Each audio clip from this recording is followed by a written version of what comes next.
Selamat Paskah semuanya. Mari kita kenali makna di balik perayaan suci ini. Tidak hanya pengabdian perjamuan terakhir Yesus dan para murid, tetapi juga menghidupkan kembali penderitaan, kematian, dan kehidupan dalam hidup kita. Peran Ekaristi mengajak kita berpartisipasi dengan Yesus yang dengan tubuhnya mengorbankan dirinya. Sebab dalam pengorbanan, sukacita sejati dapat ditemukan dan dirasakan. Sebagai murid Yesus, kita perlu bercermin dan belajar dari kematian Yesus di salib.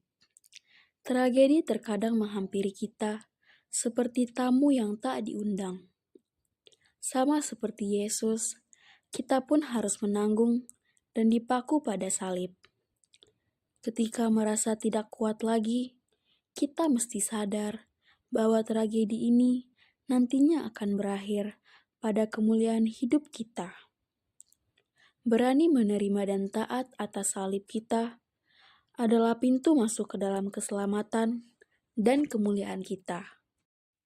Cara kita melihat kenyataan hidup seringkali menjadi penentu bagi pemahaman kita atas hidup itu sendiri.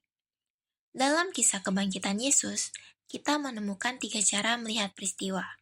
Pertama, cara Maria Magdalena. Ia pergi ke kubur pagi-pagi yang dilihatnya bukan isi kubur, melainkan batunya. Lalu ia pergi mengabarkan murid-murid. Kedua, cara Petrus. Petrus segera ke kubur dengan lari yang lambat.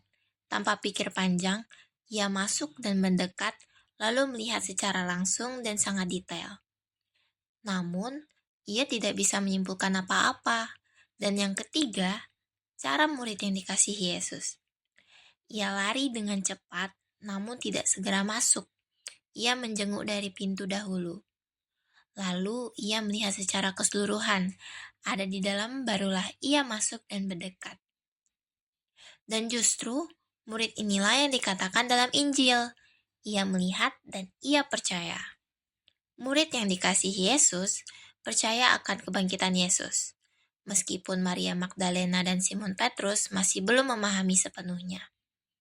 Dengan mengambil jarak dan waktu jeda untuk melihat secara keseluruhan, kenyataan yang kita hadapi baru kemudian kita mendekati peristiwa itu.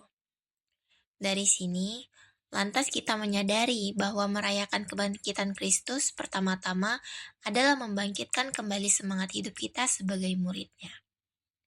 Ciri dari seorang murid Yesus adalah melihat kenyataan atau peristiwa hidup dengan cara yang benar, sehingga kita mampu memahami peristiwa secara benar pula. Maka, tinggalkanlah kebiasaan lama yang tidak mendukung hidup keimanan kita dan bangkitlah kembali dalam kehidupan yang baru. Selamat Paskah! Mari kita merayakan kebangkitan Yesus Kristus dengan sukacita dan harapan baru.